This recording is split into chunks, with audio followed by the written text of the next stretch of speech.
Hello guys, welcome to Unacademy.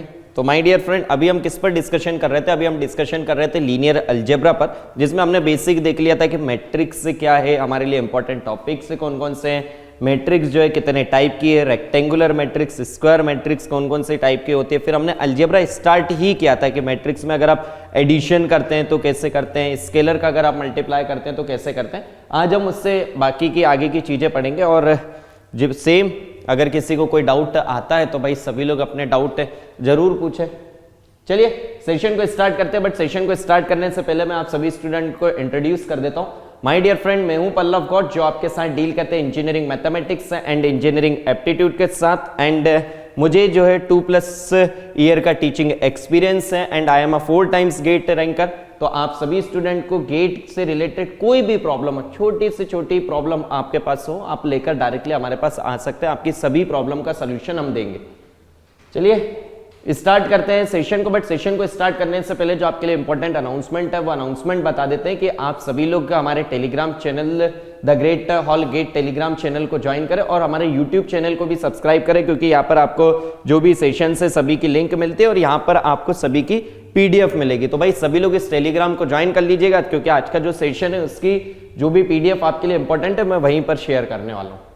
And आप सभी student जो भी स्टूडेंट प्रिपरेशन कर रहे हैं, यूट्यूब के थ्रू प्रिपरेशन करते हैं या फिर किसी क्लासेस के थ्रू प्रिपरेशन करते हैं और कोई भी प्रॉब्लम आपको आता है कि सर हमें स्ट्रक्चर्ड नोट्स नहीं मिल रहे हैं, सर XYZ कोई भी इश्यू अगर आपको आता है तो आप अनअकैडमी प्लस एंड आइकॉनिक को ज्वाइन कर सकते हैं, जहां पर अनअकैडमी प्लस पर आपको मिलती है live classes, crash course facility, weekly test, doubt solving session in both language Hindi and English and rank improvement batch की फैसिलिटी। एंड आइकॉनिक में जो प्लस का एडवांटेज है सभी एडवांटेज मिलते हैं। एडिशनल आपको क्या मिलता है? एडिशनल आपको मिलते हैं personal coach, study planner, study booster session, personalized test analysis, preparatory study material and dedicated doubt clearing instructor. And sir ये ज्वाइन करने का प्रोसीजर क्या है? अनअकैडमी लर्निंग ऐप डाउनलोड कीजिए, अपना गोल चूज कीजिए as a GATE and ESC, then अपना plan choose कीजिए आइदर प्लस और iconic, then choose your monthly plan either 12 month, 18 month और 24 month, and then use code as a Pallav Life for instant 10% discount. And आप सभी student को iconic subscription में आपको live monitoring product दिए जाते हैं, जिसमें आपके जो भी डाउट है आप डायरेक्टली अपने डाउट एजुकेटर से पूछ सकते हैं। बट अगर किसी स्टूडेंट को फाइनेंशियल कंडीशन सही नहीं है या फिर कोई XYZ रीजन है जिसकी वजह से वह अभी कनेक्ट नहीं हो पा रहे हैं, तो आप हमारी फ्री स्पेशल क्लासेस का एडवांटेज ले सकते हैं, जहां पर आप सभी स्टूडेंट को interactive live classes, polling facility, raise the hand facility, lecture notes in PDF format, जितने भी सेशन है आपको रिकॉर्डेड फॉर्म में प्रोवाइड किए जाते हैं। एंड ये है हमारे बैचेस जो 24 नवंबर से स्टार्ट हो चुके हैं। CSIT ब्रांच के लिए वर्क बैच, मैकेनिकल ब्रांच के स्टूडेंट्स के लिए RO1 बैच, सिविल ब्रांच के स्टूडेंट्स के लिए RO1 batch, chemical branch student के लिए rank improvement batch and electrical EC branch के स्टूडेंट्स के लिए मॉड्यूल बैच स्टार्ट हो चुके हैं। चलिए भाई स्टार्ट करते हैं लीनियर अलजेब्रा। तो आप सभी स्टूडेंट मुझे बता दीजिएगा कि जो अभी हमने लास्ट क्लास में पढ़ा, अगर किसी कोई डाउट है इन सभी में, कहीं पर भी छोटा सा भी डाउट है तो आप मुझे रोक दीजिएगा, ठीक है। तो अब हम जो है इससे आगे इस पर डील करने वाले, किस पर पहुंच गए थे हम? सर जी अलजेब्रा ऑफ मैट्रिसेस पर हम इसमें डील कर रहे थे। इसमें मैंने आपको सबसे पहली चीज क्या बताई थी कि अगर आप किसी भी मैट्रिक्स में कहते हैं कि मैंने स्केलर का मल्टीप्लाई किया, इसका मतलब क्या है? आपका वह स्केलर आपके जितने भी एलिमेंट है आपके मैट्रिक्स के, उन सभी एलिमेंट्स में जाकर मल्टीप्लाई होगा। First thing. सेकंड थिंग कि अगर आप दो मैट्रिक्स को ऐड करते हैं, चाहे आपकी दोनों मैट्रिक्स रेक्टेंगुलर मैट्रिक्स हो या फिर दोनों मैट्रिक्स आपकी कौन सी मैट्रिक्स हो, कौन सी मैट्रिक्स भाई? Square matrix. ओके, दोनों मैट्रिक्स आपके रेक्टेंगुलर मैट्रिक्स हो या फिर आपके स्क्वायर मैट्रिक्स हो, आप अगर उसमें एडिशन ऑफ द मैट्रिक्स कह रहे हैं, इसका मतलब क्या है? आप करस्पॉन्डिंग एलिमेंट्स को आपको ऐड करना है। तो आपने यहां पर क्या कहा कि सर ये सब चीजें तो बिल्कुल सही है, इसमें आपको एक कंडीशन ध्यान रखनी है। कौन सी कंडीशन है, कोई बता सकता है भाई? लास्ट क्लास में बताई थी मैंने, ऑर्डर सेम होना चाहिए, चाहे वह आपकी मैट्रिक्स कौन सी हो, स्क्वायर मैट्रिक्स हो चाहे आपके रेक्टेंगुलर मैट्रिक्स हो। अगर आप दो मैट्रिक्स ऐड कर रहे हैं रेक्टेंगुलर, तो दोनों का ऑर्डर सेम होना चाहिए। अगर आप स्क्वायर की बात करें तो दोनों का ऑर्डर सेम होना चाहिए, क्योंकि हमने क्या लिखा है? Corresponding element. और करस्पॉन्डिंग एलिमेंट तभी आएगा जब आपका ऑर्डर सेम हो। चलिए भाई, तो आपने ये दो चीजें अलजेब्रा देखा। अब हम बात करते हैं जो आपने एडिशन करा है ना, उस एडिशन में जो है अजब गजब किस्म के नाम यूज करते हैं। पता आपको ये सब चीजें रहती हैं, बट नाम ऐसे आते हैं आपके एग्जाम में कि आपको ऐसा लगता है कि पता नहीं सर ये क्या बोल दिया इन्होंने। पहली चीज आपसे कहते हैं मैट्रिक्स एडिशन इज कॉम्यूटेटिव और नॉट। कॉम्यूटेटिव का मतलब क्या होता है? कॉम्यूटेटिव का मतलब सिंपल सा ये होता है कि भाई अगर आप दो मैट्रिक्स को ऐड कर रहे हैं, पहले आपने लिखा क्या, a matrix a plus matrix b, या फिर आप लिखते हैं पहले फिर matrix b plus matrix a, तो ये दोनों बराबर आता है कि नहीं? तो बताइए भाई, अगर मैं आपसे कह रहा हूं करस्पॉन्डिंग एलिमेंट को ऐड करना है तो आपने क्या कहा, सर अगर करस्पॉन्डिंग एलिमेंट को ऐड करना है तो आप ए और बी को ऐड करो, चाहे सर बी और ए को ऐड करो, आपका क्या आएगा, सेम ही आएगा। तो इसीलिए आप क्या कहते हैं, sir matrix addition is commutative. और सर ये कहानी यहां पर क्यों आई? भाई ये कहानी इसलिए आई है यहां पर क्योंकि आगे जाकर जब आप मैट्रिक्स मल्टीप्लिकेशन पढ़ोगे ना तो आपकी पूरी कहानी चेंज हो जाएगी। वहां पर ऐसा जरूरी नहीं कि ए बी का मल्टीप्लिकेशन पॉसिबल हो, तो ऐसा जरूरी नहीं कि बी ए का मल्टीप्लिकेशन भी पॉसिबल है, सेम आना तो दूर की बात है। तो इसीलिए आपको यहां पर ये वर्ड आते कॉम्यूटेटिव, एसोसिएटिव। तो इन चीजों को आप ध्यान रखिएगा। कॉम्यूटेटिव का मतलब क्या है कि भाई आपने क्या कहा कि अगर दो मैट्रिक्स है हमारे पास ए एंड बी, दोनों ऐड कब होंगे, जब दोनों का ऑर्डर सेम है। और अगर दोनों के ऑर्डर सेम और दोनों की कंडीशन अगर सेटिस्फाई है तो आप चाहे ए और बी को ऐड करिए, पहले आप ए लिखिए फिर बी को लिखिए, और चाहे आप पहले बी को लिखिए फिर ए को लिखिए, आपका सम जो है, आपका जो रिजल्टेंट मैट्रिक्स आएगी वो क्या आएगी, सर जी सेम ही आएगी। First thing. Second thing is matrix addition is associative. Sir जी एसोसिएटिव का मतलब क्या है? भाई एसोसिएटिव का सिंपल सा मतलब है, अगर आपके पास तीन मैट्रिक्स है, एक matrix a, matrix b, matrix c, तो आप क्या करिए, आप पहले मैट्रिक्स ए बी को ऐड करिए, फिर आप मैट्रिक्स सी को ऐड करिए उसमें, या फिर आप मैट्रिक्स बी सी को ऐड पहले कर लीजिए, फिर मैट्रिक्स ए को ऐड कीजिए। आपका रिजल्टेंट क्या रहेगा, सर जी रिजल्टेंट हमारा सेम ही रहेगा। और यार ये तो कोई भी बता सकता है सर, करस्पॉन्डिंग एलिमेंट को अगर हम ऐड कर रहे हैं तो ये सारी चीजें तो सेम रहेंगी ही, बट ये नाम इंपॉर्टेंट है भाई। ये जो नाम है ना, स्टूडेंट को ये सब चीजें तो पता रहती है बट उसको नाम याद नहीं रहते कि कॉम्यूटेटिव, एसोसिएटिव, फिर वहां पर 1 मार्क के क्वेश्चन जब आते हैं तो फिर चीजें उड़ जाती हैं।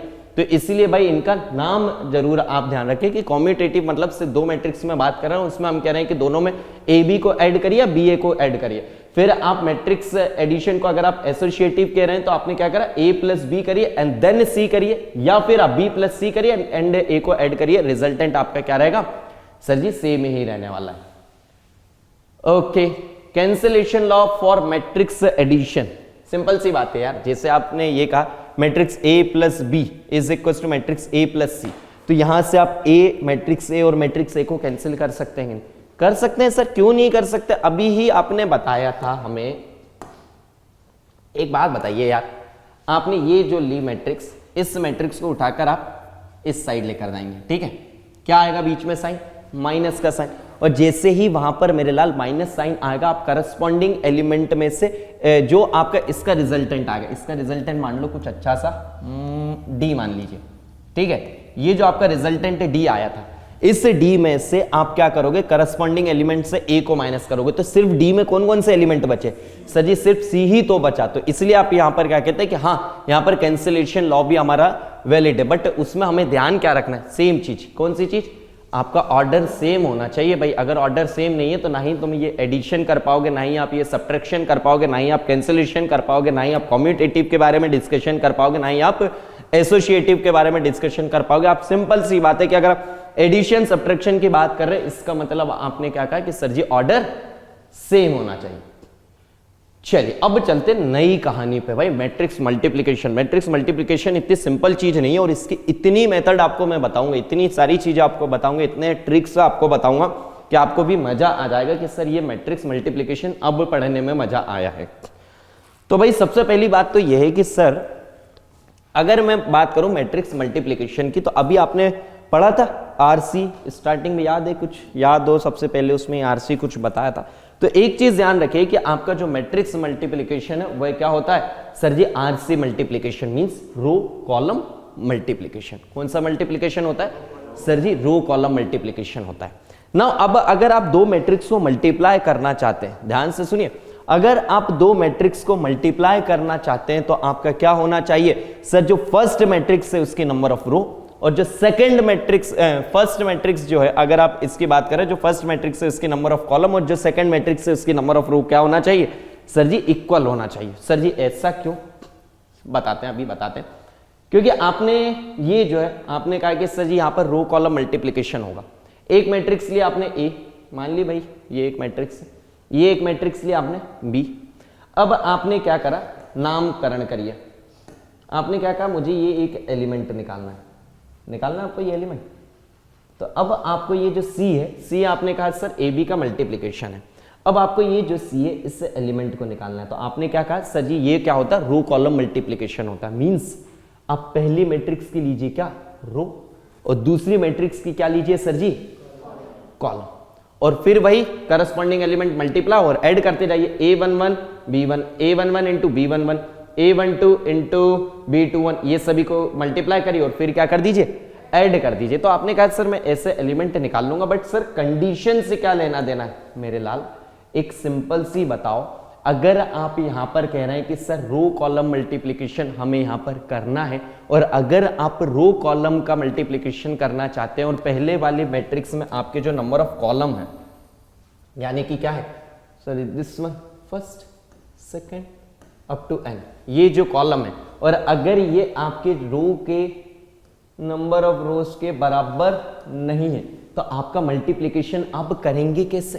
क्योंकि आप जो एलिमेंट से कनेक्ट कर रहे हैं रो और कॉलम से, सर वहां तो एलिमेंट ही नहीं है। और आप ये मत कह देना कि सर जी एलिमेंट नहीं है तो हम क्या करते हैं? जीरो ले लेते हैं। ना ना ना ना ना ना, जीरो का एक अपना खुद इंपॉर्टेंस है भाई। जीरो की वैल्यू अलग है। शाहरुख खान की मूवी देखी थी ना जीरो, उसमें बताया गया था ना कि एक जीरो का अलग ही इंपॉर्टेंस है। इन अ सेम वे ऐसा कुछ भी नहीं कर देना कि यहाँ पे सर कुछ नहीं दिया गया तो हम जीरो कर ले। भाई डेटा को स्टोर कर रहे हैं आप यहाँ पे, और अगर डेटा को स्टोर कर रहे हैं मैट्रिक्स में और जीरो कर दिया कि सर सारे एलिमेंट जीरो, हमारे अपनी मर्जी से कर दिया, तो उस जीरो का मतलब रहेगा वहां पर कुछ। ठीक है, चलिए चलिए चलिए। तो आपको एक चीज ध्यान रखनी है कि सर जी मैट्रिक्स का अगर मल्टीप्लीकेशन करना है तो वो कौन सा मल्टीप्लीकेशन रहता है sir? Nothing but RC multiplication. RC multiplication का मतलब row column multiplication. And I hope आपको सबसे पहले ही मैंने ये आरसी के बारे में बताया तो आप लोग ये चीज तो भूलेंगे नहीं, जहां तक मुझे लगता है। ठीक है, चलिए सर अब बात करते हैं, अगर आपकी एक मैट्रिक्स है ए एम इंटू एन की और दूसरी मैट्रिक्स है बी एन इंटू आर की। सर ये मैट्रिक्स ऐसा क्यों लिखा? क्योंकि भैया अभी आपने कहा कंडीशन आपने क्या बताई सर? कंडीशन मैंने ये बताई कि number of column of the first matrix किसके बराबर होना चाहिए? Number of row of the second matrix. और अगर आपने नंबर ऑफ कॉलम की बात करें तो ये पहले क्या लिखते हैं हम? सर जी रो लिखते हैं। फिर क्या लिखते हैं सर जी? कॉलम लिखते हैं। और अगर आपने कहा यार ये पेन का कलर तो हमें ही नहीं दिख रहा है।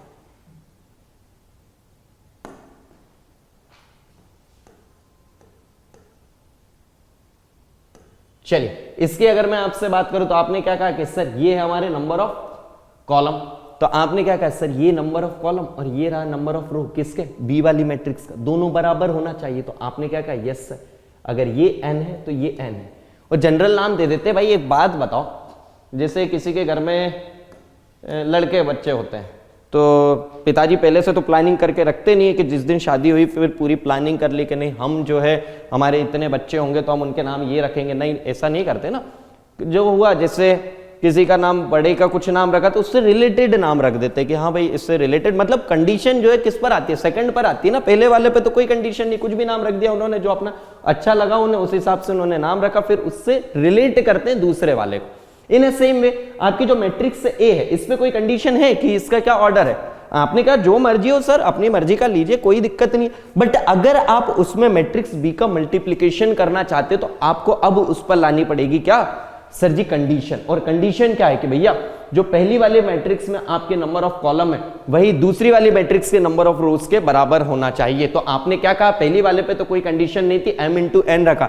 तो जो दूसरी वाली मैट्रिक्स है उसके अगर आप नंबर ऑफ रोज की बात करेंगे तो वो कितना होना चाहिए सर जी? n ही होना चाहिए। Okay sir. अब यार एक बात बताओ, आपने कहा एक मैट्रिक्स ए है एक मैट्रिक्स बी है, दोनों को मल्टीप्लाई करा तो आपने क्या कहा? जो रिजल्टेंट मैट्रिक्स बनेगी वो क्या बनेगी? जल्दी से बताइए आप क्या करेंगे? सर जी एक रिजल्टेंट मैट्रिक्स बनी हमारी सी। अब इसके हम बात करते हैं ऑर्डर की। यार एक सिंपल सा थोड़ा सा ना दिमाग लगाइएगा, ठीक है? थोड़ा सा दिमाग का ढक्कन खोल के यहां पर देखिएगा। आपने कहा सर जी ये ली मैंने रो, और ये ली मैंने कॉलम। इस रो और इस कॉलम का मल्टीप्लाई करने पर हमारे क्या मिला है सर जी? पहला एलिमेंट मिला है कि नहीं भैया? यस और नो? Yes sir. सेम आपने क्या कहा? मैंने ये ली रो, ओके, और ये आपने क्या लिया? सेकंड रो, और ये आपने ले ली इसकी फर्स्ट कॉलम ही ले लो। तो आपने क्या कहा सर? हमें मिलेगा दूसरा एलिमेंट। सेम आपने इसी तरीके से चलते रहे। तो मुझे एक बात बताइए, सारे एलिमेंट अगर आपको सी के निकालने हैं तो आपको क्या चाहिए कि सर मुझे रो कॉलम का कॉम्बिनेशन यहां पर लेना है, और रो कॉलम का अगर आप कॉम्बिनेशन लेंगे और एलिमेंट कितने आएंगे? सर जी एक बात बताइए, अगर आपसे मैंने बोला एक है आपके पास 1, एक नंबर है 2, एक है आपके पास 3, एक है आपके पास 4, मैंने आपसे बोला कि इसके पेयर बनाओ भाई पेयर, तो आप क्या कहेंगे? जिसमें मैंने आपसे ये कहा कि सर एक बन गया 1 3, एक बन गया 1 4, एक बन गया 2 3, एक बन गया 2 4, यही बनेंगे कि कोई और भी बनेगा? या सुनो, अब ये मत, कहां से आया भाई? चलिए अब ये मत कहिएगा कि सर जी इससे पहले लिख दो। अरे नहीं लिख सकते पहले। क्यों नहीं लिख सकते? क्योंकि इसमें आपने क्या कहा है कि सर नंबर ऑफ रो पहले, नंबर ऑफ कॉलम पहले वाले मैट्रिक्स का और दूसरे वाले का नंबर ऑफ रोज बराबर होना चाहिए, कंडीशन सेटिस्फाई होना चाहिए। आगे मैं आपको बताऊंगा ए बी और बी ए में बहुत डिफरेंस आने वाला है। तो आपको अभी मैं ये बता रहा हूं कि अगर आपने ए बी का मल्टीप्लीकेशन किया है और ए बी के अगर आपने इसमें एलिमेंट की बात करी तो मैंने कहा सर जी 1 3, इसमें क्या था सर जी 2 4, तो जब आपने इसका मल्टीप्लाई करा तो आपने देखा कि हाँ सर पेयर कितने बन रहे हैं? 1 3 का एक बन गया, 1 4 का एक बन गया, 2 3 का एक बन गया, 2 4 का एक बन गया। इन अ सेम वे अगर आपने इन पेयर को बनाया और इन पेयर के मल्टीप्लीकेशन से ही तो एलिमेंट आए। अरे आया है कि नहीं? Yes sir. तो अगर आपके इसी से मल्टीप्लीकेशन से आपके एलिमेंट आए, इसका मतलब क्या है कि सर जी अगर मुझे इसके टोटल एलिमेंट देखना है कि इस मैट्रिक्स में कितने बनेंगे, तो आप क्या कहोगे? सिंपल सी बात ये देख लो कि सर इसमें कितने, पहले वाले में आप देख लीजिए सर पहले वाले में कितने नंबर ऑफ रोज हैं और दूसरे वाले में कितने नंबर ऑफ कॉलम्स हैं, उन दोनों का आप मल्टीप्लाई कर दीजिए, आपको क्या मिल जाएगा? सर जी सी मिल जाएगा कि उसका ऑर्डर क्या होगा। ऑर्डर मिल गया मतलब कितने एलिमेंट होंगे उस मैट्रिक्स में। तो सिंपल से तरीके से अगर आप इसे याद करना चाहें तो भाई अगर कोई मैट्रिक्स ए है m इंटू एन की, तो मुझे बताइए बी क्या होगा? आपने कहा सर बी का हमें जो है कॉलम के बारे में नहीं पता, रो तो हमें फिक्स पता चल गई क्या होगी? n। अब सर जी अब आपने किसकी बात करी? कॉलम की, तो जनरल ले लो सर, क्यों इक्वल लेना? तो हमने क्या करा? ये ले लिया r। अब मैंने इससे कहा आपका रिजल्टेंट बनेगा c, तो आपने क्या कहा? जो c है उसे याद करना है, तो जो आपका सेम एलिमेंट है उससे कैंसिल करो, कितने का बन जाएगा? m इंटू आर का। अब मुझे बताइए भाई इतनी छोटी सी चीज को समझाने के लिए मैंने 5 से 10 मिनट ले लिया आपको समझाने के लिए, ताकि आपके दिमाग में घुस जाए आगे सारी चीजें भाई। चलिए अब यार एक बात बताओ, मैट्रिक्स में आपने मल्टीप्लिकेशन निकाला है? मैंने कहा हाँ सर मैंने मैट्रिक्स में मल्टीप्लिकेशन निकाला है। तो मैट्रिक्स का मल्टीप्लिकेशन आया किसकी मदद से? अगर मैं एक एलिमेंट की बात करूं आपका C11, तो ये एक एलिमेंट आया किन चीजों से? 2 चीजों से।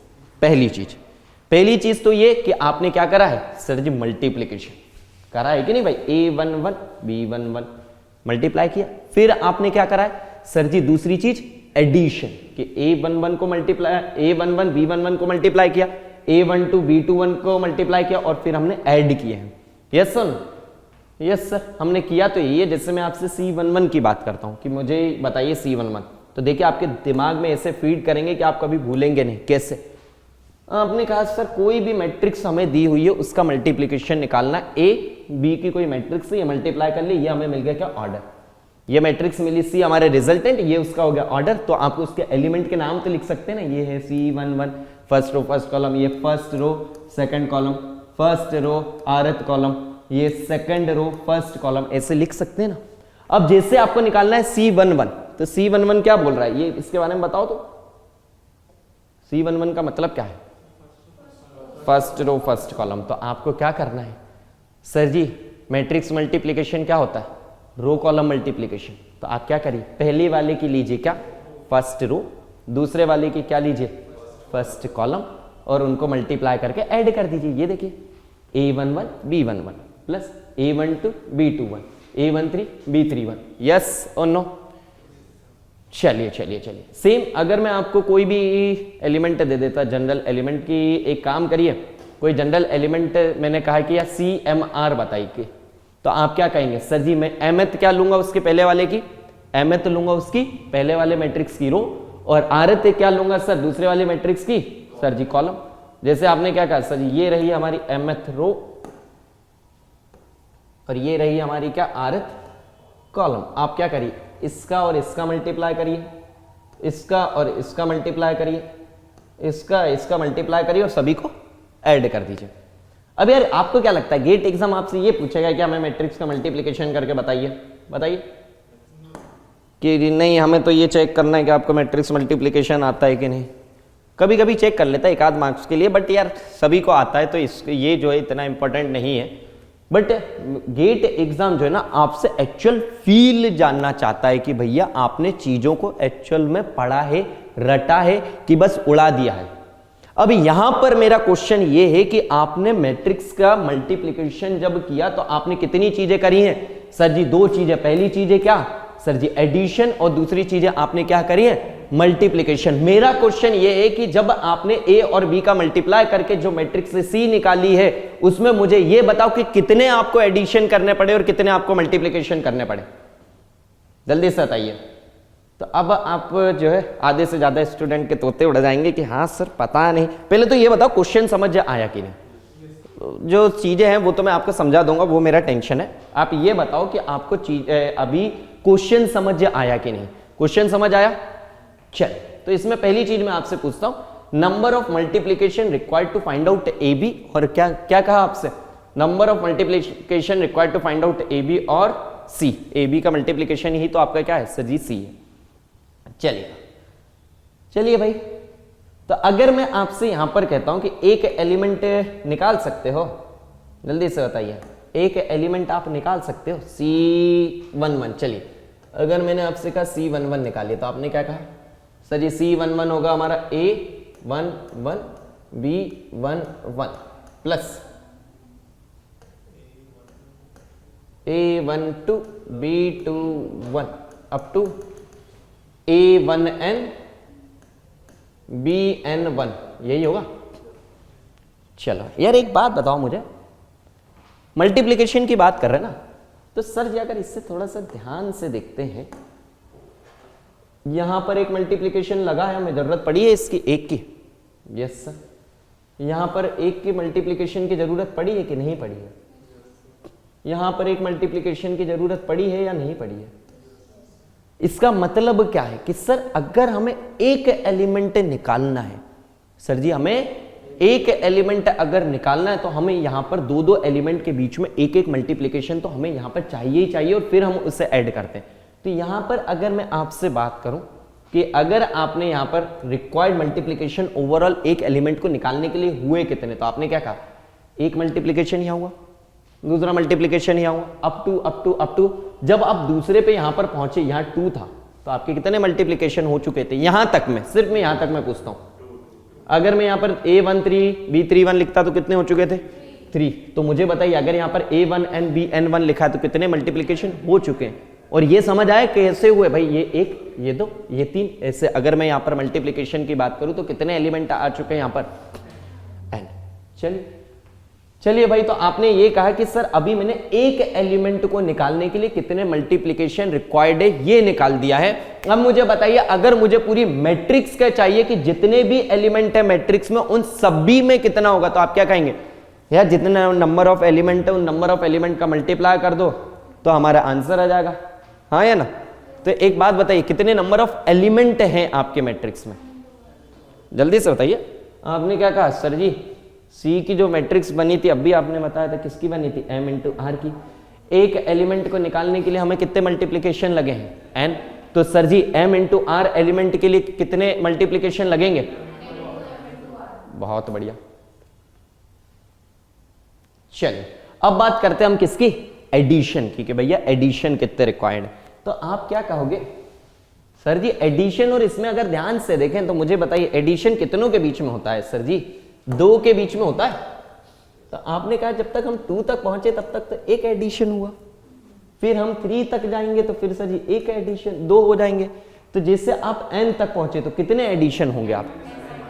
तो आपने क्या कहा सर जी टोटल n-1, और ये कितने एलिमेंट को निकालने के लिए n-1 एडिशन हुए आपके? किसके लिए?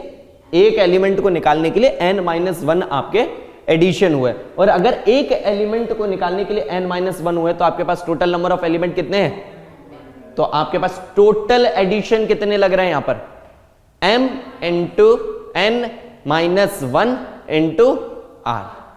ठीक है, तो भाई ये गेट एग्जाम में क्वेश्चन आया हुआ भी है और ये बहुत इंपॉर्टेंट भी है, तो आप इस चीज को समझे। किसी भी प्रकार से ऐसा तो नहीं कि रटना पड़ रहा है, क्योंकि बुक्स में जब फॉर्मूले दिखते हैं कहीं से, ना जाने कहां कहां से स्टूडेंट उन बुक प्रेफर करते हैं कि सर ये बुक करते हैं वो बुक। भैया बुक से ही अगर आपको पढ़ना है तो यार आपको तो फिर टीचर की जरूरत ही नहीं होना चाहिए। मेन प्रॉब्लम पता क्या है? मेन प्रॉब्लम ये है ना कि स्टूडेंट को ये नहीं पता रहता कि मुझे क्या पढ़ना नहीं है। मेन ज्यादा इंपॉर्टेंट यही आपको कि आपको क्या पढ़ना नहीं है, और जो पढ़ना है उससे कितने फोकस्ड होकर पढ़ना है। क्योंकि अगर आप देखें तो यार सिलेबस बहुत ज्यादा है। आप ये सोचिए कि आपके 12 से 13 सब्जेक्ट हैं, आपके गेट एग्जाम में 12 से 13 सब्जेक्ट आएंगे, और उन 12 से 13 सब्जेक्ट को आपको जो है 3 घंटे में फोकस तरीके से याद करके बताना, और जो पूछा गया है ना वही। आप अगर न्यूमेरिकल डेटा टाइप क्वेश्चन की बात करेंगे ना, जिसमें अगर 0.5 आंसर है तो 0.5 ही लिखना है, 0.6 भी लिख देना तो भी गलत है। और आप ऐसा नहीं है कि अपने कॉलेज का एग्जाम है कि आप ये सोचें कि यार 0.5 0.6 में डिफरेंस ही कितना है, वो आपको 0 का डिफरेंस देगा, वो आपको 0 नंबर देगा उसमें। तो इसलिए मोर इंपॉर्टेंट चीजें ये है कि हमें करना क्या है। और इंजीनियरिंग हम करते क्यों? इंजीनियरिंग इसलिए करते हैं कि हम क्या कर सके, जो भी चीज हम पढ़ रहे हैं उसका एप्लीकेशन कर सके, जो चीज हमने जानी है उसके अप्लाई कर सकें। In a same way my dear, आपको जो भी चीजें पढ़ते हो उसका अप्लाई करना आना चाहिए। आपको ये समझना, पहले देखिए एग्जाम को देने से पहले ये समझिए कि एग्जाम है क्या, उस पर बेस्ड क्वेश्चन आते कैसे। जब आपको उसका टाइप समझ आएगा कि यार ये चीजें इंपॉर्टेंट है, तो आप खुद ही पढ़ पढ़ के इतना कर लेंगे कि हाँ ये सारी चीजें इंपॉर्टेंट है, ये इंपॉर्टेंट नहीं है। टीचर के पास बार बार आपको जाने की जरूरत नहीं पड़ेगी। हाँ ये हो सकता है कि अभी बहुत सारे स्टूडेंट ये सोचें सर आप हमारी जगह थे तब आप भी यही सोचते होंगे। सही बात है भाई, सही बात है, हम भी यही सोचते थे कि यार ज्ञान तो कोई भी दे सकता है, बट ऐसा नहीं है, आप उसका यूज लीजिए तो ही मतलब है। चलिए, तो अब आपने क्या कहा कि सर मुझे नंबर ऑफ मल्टीप्लिकेशन कितने रिक्वायर्ड है एबी को फाइंड आउट करने के लिए, और नंबर ऑफ एडिशन कितने रिक्वायर्ड है मुझे एबी को फाइंड आउट करने के लिए, ये समझ आया? अब इसमें भी आपको याद करने का बताते हैं, क्योंकि हो सकता है कि भाई आप भूल जाएं। एक बात बताओ, आप एबी का जब मल्टीप्लिकेशन कर रहे थे तो आपके 3 आपको चीजें यहां दिख रही थी, एक दिख रहा था m, एक दिख रहा था n, और एक दिख रहा था r। तो इसमें कॉमन क्या चाहिए था आपको? n कॉमन चाहिए था। अब मुझे बताइए कि अगर आपको एक एलिमेंट निकालना है तो आपका एडिशन ज्यादा होते हैं कि मल्टीप्लिकेशन? मल्टीप्लिकेशन ज्यादा होते हैं। तो आपको क्या याद रखना है कि सर जी जो भी कुछ होगा वो किसके साथ होगा? n के साथ होगा। ये रहा हमारा n और ये रहा दूसरा n। अब इसमें भी ध्यान रखें कि ये सिर्फ n रहेगा, क्यों? क्योंकि मल्टीप्लिकेशन हमारे ज्यादा होते हैं। और सर जी मल्टीप्लिकेशन से एक कम हमारा कौन सा होता है एक एलिमेंट को फाइंड करने के लिए? क्या सर जी?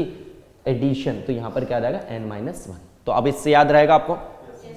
चलिए, बट ना गेट एग्जाम बिल्कुल इतना भी सीधा नहीं है कि आपसे यही पूछे। 1 मार्क में तो कई बार ये पूछ लेता, बट 2 मार्क में थोड़ा सा और घुमा कर देता है। एक क्वेश्चन आपको देते हैं, आप लोग करके बताइए हमें। चलिए यार ईमानदारी देखते हैं आप लोगों को कितना याद है। चलिए एक लिखिए, a matrix A 4x5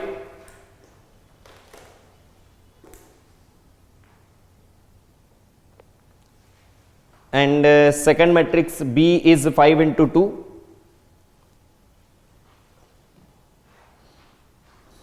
and matrix C is 2x1. Minimum number of multiplication required.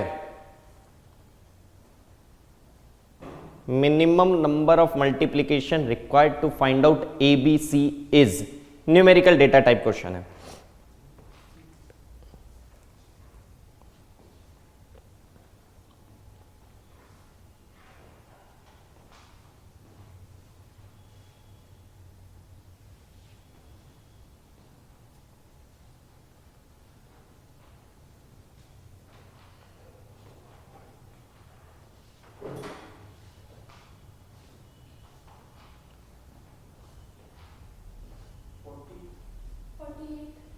Okay, एक 40। और कोई भी भाई कुछ और आंसर देना चाहता है?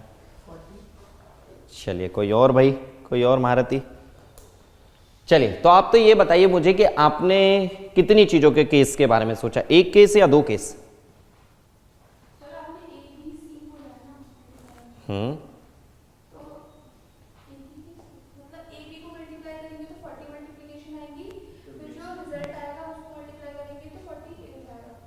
Okay okay okay, great great great great. पहली बात, अब अगर मैं आपसे कहता हूं कि भाई आपको निकालना है ABC, क्या निकालना है आपको? ABC। तो यार ABC आप ऐसे भी तो निकाल सकते हैं कि सर जी पहले क्या करिए आप, सर ABC मुझे फाइंड आउट करना है, तो हम सबसे पहले क्या करते हैं सर, इसमें AB निकाल लेते हैं और फिर C का मल्टीप्लाई करेंगे, या फिर आप ब्रैकेट इधर घुमा दो, पहले आप क्या कर दो BC निकाल दीजिए और फिर आप A का मल्टीप्लाई कर दीजिए, आप ऐसे भी कर सकते हैं।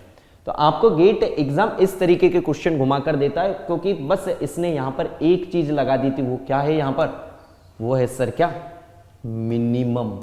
अगर वो इस मिनिमम को नहीं लगाता ना, और अगर आपसे पूछते number of multiplication required to find out ABC, तो क्वेश्चन ही गलत हो जाता। किसी का मन है कि ABC निकालने के लिए मैं AB निकालूंगा पहले, फिर C से मल्टीप्लाई करूंगा, और फिर किसी का मन है मैं BC निकालूंगा फिर A से मल्टीप्लाई करूंगा, तो आप जो है आंसर ही आपके अलग अलग आते, क्वेश्चन गलत हो जाता, फ्री के मार्क्स मिल जाते आपको। बट उसने एक वर्ड जो है सबसे खतरनाक लगा दिया, वो क्या है, मिनिमम, कि अब आपको निकालना है कितने मिनिमम मल्टीप्लिकेशन रिक्वायर्ड है। तो आपको दोनों केस के बारे में सोचना। और स्टूडेंट जैसे इन्होंने अभी लास्ट में सोचा कि सर जी आपने ABC बोला था, तो डियर ABC तो आप A और B का मल्टीप्लाई करके फिर C से मल्टीप्लाई करके भी निकाल सकते हैं, और आप BC में A का मल्टीप्लाई करके भी ABC निकाल सकते हैं। आपको मिनिमम के बारे में सोचना है कि दोनों में मिनिमम किस में आ रहा है। तो आपने क्या करा सर, सबसे पहले आपका A कितना है 4 into 5, B कितना है 5 into 2। तो सबसे पहले कंडीशन तो चेक करो भाई कि मैट्रिक्स का मल्टीप्लिकेशन भी पॉसिबल है या नहीं। तो यहां पर पॉसिबल है या नहीं? सर जी है सर, ये 5 है, ये भी बढ़िया 5 दिख रहा है, तो यहां पर सर मैट्रिक्स का मल्टीप्लिकेशन पॉसिबल है। इन दोनों का रिजल्ट मान लो सर जी D आ रहा है, ठीक है, कितने का आएगा, दिस 5 कैंसिल आउट, कितने का आ रहा है सर जी 4 into 2 का। ओके, चलिए अब मुझे बताइए, तो AB को निकालने के लिए कितने आपको मल्टीप्लिकेशन लगे भाई यहां पर? 40। यस सर, अगर हम AB की बात करें तो आप क्या करोगे, 4 into 5 into 2 कितना हुआ सर जी 40। तो अभी तो सर सिर्फ AB निकला, और हमें क्या निकालना है सर, पूरा ABC। तो अब आप क्या करोगे सर, ये जो आया है AB, ये हम निकाल चुके हैं, इसका नाम क्या दिया हमने नया, D, जो कितने का है 4 into 2 का। अब इसमें आपने क्या करा सर जी, C का मल्टीप्लाई करा, C था 2 into 1 का। तो पहले तो ये बताओ इसका मल्टीप्लिकेशन पॉसिबल है कि नहीं? यार ये भी 2 है, ये भी 2 है, कैंसिल करो, पॉसिबल है। ये हो गया आपका E, ये आ गया आपका रिजल्टेंट E, तो ये हो गया क्या 4 into 1 की। मुझे बताइए E को निकालने के लिए आपको कितने मल्टीप्लिकेशन रिक्वायर्ड है सर जी 8, 4 into 2 into 1, तो ये आ गया आपका क्या 48। और बहुत सारे स्टूडेंट 48 लेते हैं और आंसर चिपका कर आ जाते हैं। मेरे लाल आपको केस 2 के बारे में भी सोचना है उसका, कि क्या किसी स्टूडेंट का माने कि पहले मैं BC निकालूंगा एंड देन A का मल्टीप्लाई करूंगा। तो आप देखेंगे कि जब आप BC निकालते तो BC का मल्टीप्लिकेशन आप करते तो नया नाम दे दिया आपने F, तो उसमें कितने मल्टीप्लिकेशन रिक्वायर्ड है सर जी 10। और जब आप A का मल्टीप्लाई करते हैं BC में, तब आपको कितने मल्टीप्लिकेशन रिक्वायर्ड है 20। तो टोटल कितने आपको मल्टीप्लिकेशन रिक्वायर्ड हुए सर जी 30। तो आपका आंसर यहां पर क्या होगा सर जी 30 इज द राइट आंसर, क्योंकि उसने मिनिमम नंबर ऑफ मल्टीप्लिकेशन हमसे पूछा था। ओके, बट यहां पर ना आपका एक डाउट आना चाहिए था, अभी आप लोगों ने पूछा नहीं, आपने सोचा कि जाने दो यार, सर ने बोला है तो ठीक है।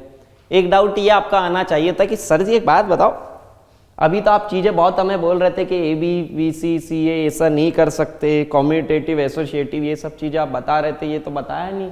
जब बताया नहीं तो हमारे दिमाग में स्ट्राइक कैसे करेगा भाई? ये आपको इसलिए ये चीजें मैंने डायरेक्ट बताई क्योंकि अभी हम इसमें मल्टीप्लिकेशन नंबर पर डील कर रहे थे। ये बताना चाह रहा था मैं आपको कि गेट एग्जाम आपसे क्वेश्चन किस तरीके से घुमाकर पूछता। अब आपको वही बताते जो आपने किस में देखा था, एडिशन में कुछ नाम सुने थे ऐसे, कॉम्यूटेटिव, एसोसिएटिव, ये ऐसे कुछ नाम सुने थे। ओके, नाउ मेरे लाल, अगर आप मैट्रिक्स का मल्टीप्लिकेशन करते तो matrix multiplication is not commutative as always. हाँ, हो सकता है कुछ स्पेशल टाइप के मैट्रिक्स के लिए आपने AB निकाला, BA निकाला, बराबर आ जाए, कभी हो सकता है। बट जैसे आप एडिशन में क्या करते थे कि सर जब मैं एडिशन करता था और एडिशन में आप a प्लस बी करिए b प्लस a करिए, हमेशा क्या आएगा सर जी, सेम ही आएगा हमेशा। बट आपके मैट्रिक्स में क्या है सर, ये हमेशा सेम नहीं आता, इसलिए हम इसे क्या कहते हैं सर जी, नॉट कॉम्यूटेटिव। अरे सर जी आप तो ये बात कर रहे हैं, अगर मैं आपसे जनरल वे में बताऊं ना तो मेरे लाल यहां पर तो चलो आपने इसमें ये भी कह दिया कि सर ए बी और बी ए बराबर नहीं है, और ए बी और बी ए का मल्टीप्लीकेशन आपका पॉसिबल कब है कि सर जी आपने number of columns of the first matrix equal to number of the row. But sir अगर मैंने एक मैट्रिक्स रेक्टेंगुलर ये ली, एक मैट्रिक्स बी ये ली, ठीक है, अब आपका इससे रिजल्टेंट आएगा यही आएगा सी एम इंटू आर का। बट अगर किसी का दिमाग फिरा, उसने कहा सर मैं बी इंटू ए करूंगा, तो ये करा बी इंटू ए, तो ये दोनों बराबर हैं क्या भाई, मल्टीप्लिकेशन की कंडीशन तक सेटिस्फाई नहीं हो रही। जब मल्टीप्लिकेशन की कंडीशन तक सेटिस्फाई नहीं हो रही है तो फिर सर रिजल्ट इक्वल का तो छोड़ ही दीजिए। यस सर, हाँ मल्टीप्लिकेशन की कंडीशन कब सेटिस्फाई हो सकती है कि बढ़िया तरीके से ये क्या हो, ए हमारा हो 2 इंटू 2 की, बी हमारी हो 2 इंटू 2 की, ये लो कर लो सर। यस सर, तो तब आपकी क्या होगी कि सर जी कंडीशन हमारी सेटिस्फाई होगी। तो इसीलिए आपने इसमें क्या कहा सर, ये हमेशा आपका कॉम्यूटेटिव नहीं है, क्योंकि अभी आपने रेक्टेंगुलर में देखा कि ये कंडीशन ही सेटिस्फाई नहीं है। तो आप क्या कहेंगे कि सर जी जो भी अगर आप रिजल्ट की कह रहे हैं वो हमेशा वैलिड होना चाहिए। तो आपने क्या कहा sir, matrix multiplication is not commutative, yes और नो। चलिए सेम चलते हम किस पर, एसोसिएटिव पर। हाँ एसोसिएटिव आपका ये होता है, आप ए बी निकालिए और फिर आप सी का मल्टीप्लाई करिए, या फिर बी सी निकालिए और फिर आप ए का मल्टीप्लाई करिए, आपका क्या आएगा सर जी। बट हाँ आपकी मैट्रिक्स मल्टीप्लिकेशन की कंडीशन आपकी क्या रहना चाहिए, सेटिस्फाइड होना चाहिए। Now matrix multiplication follow distributive law. Sir ji ये क्या नया नाम दे दिया, अरे कुछ नहीं है यार, जैसे आपसे मैं कहूं ये मैट्रिक्स बी प्लस सी है और ये मैट्रिक्स ए है, तो आप इसका मल्टीप्लाई ऐसा कर सकते हैं, ए इंटू बी प्लस ए इंटू सी, और कुछ नहीं है। डिस्ट्रीब्यूटिव का मतलब यही है कि आपका ये जो ए है ये आपका डिस्ट्रीब्यूट हो गया। Same is matrix multiple bye identity matrix. One क्या होता है भाई, आइडेंटिटी मैट्रिक्स क्या है सर जी, एक प्रकार से वन ही है, सारे एलिमेंट उसके वन ही थे। तो आपने क्या कहा कि सर जी अगर हम इस आइडेंटिटी मैट्रिक्स की बात करें, आप आइडेंटिटी मैट्रिक्स ए इंटू आई करो, आई इंटू ए करो, आपका आएगा क्या, ए ही आएगा। ओके चलिए, और ये अगर मैं आपसे कहता हूं positive integer power of the matrix, यार अगर आपको कोई पावर दी हुई, हाँ ध्यान रखना भाई, यहां पर मैंने क्या लिखा है, पॉजिटिव इंटीजर, ठीक है। अगर आपने a इंटू ए करा क्या हो जाएगा, a square, a to the power m, a to the power n करा तो क्या हो जाएगा, a to the power m plus n। But भैया ऐसा मत कर देना कि सर जी अगर इस m की वैल्यू -5 है और इसकी वैल्यू अगर हमारी 4 है तो हम ये ऐसा कर दें कि सर जी इसकी रिजल्ट जो है -1 आएगा। क्यों भैया, वो इनवर्स हो गया है, और वो चीज अगर इनवर्स हो गई वो डिवीजन में पहुंच गया। आप मल्टीप्लिकेशन के बारे में बात कर रहे थे, इसलिए ध्यान रखिएगा कि आपका ये क्या रहना चाहिए सर जी, nothing but what, nothing but the positive integer. Okay चलिए चलिए चलिए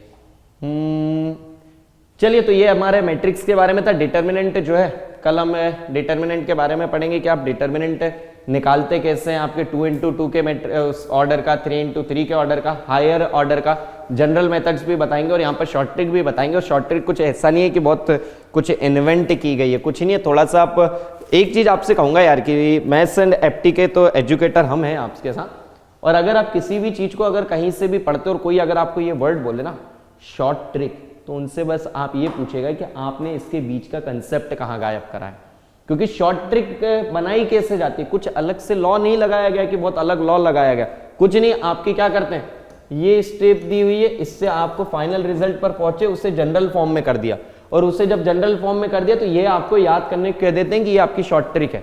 ये कोई शॉर्ट ट्रिक नहीं रहती है, बस चीजों के आप जनरल मेथड्स को जरूर पढ़ें, हर चीज की आपको जनरल मेथड आनी चाहिए। मैं भी आपको इसकी डायरेक्ट मेथड और ये जनरल मेथड बताऊंगा, और जो भी भाई कहते हैं कि sir short trick short trick short trick, वो भी बता देंगे। अदरवाइज आप कहेंगे कि सर को शॉर्ट ट्रिक वगैरह हमें बताना नहीं आता, ठीक है।